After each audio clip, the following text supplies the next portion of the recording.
के लागल कौने खेत हो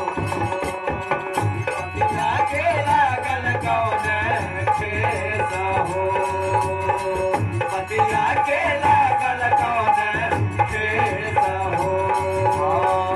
कहलू जवन जब जैसे कैनी हम तुरते तैसे तब नाही दीवालू कहनाही निहालू का देश हो कहनाही निहालू का देश हो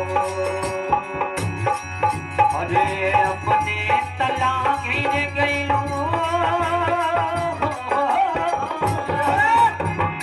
अपने तला घेर गईलू लम्हार सगरवा के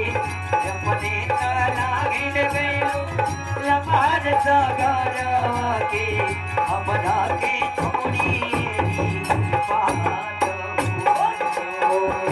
हमरा के छोड़ी पार हो हमरा के छोड़ी पार हो उड़ गेलो पंखिया साज हो उड़ गईलू पाखिया पार हो उड़ गईलू पाखिया पार हो ओ सूरजिया चानावा से बदरी पावा नावा से उछली ना देता केहू जो हो तुझे ना बेटा के हो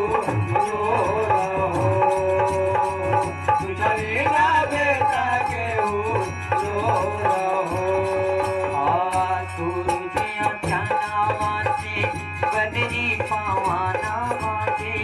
उछली ना देता केहू जो हो तुझे ना बेटा के हो तुझे ना बेटा के हो जो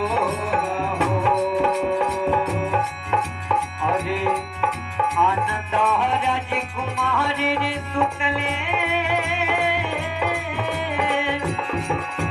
अरे रही गुइले नाही रे जान रे जय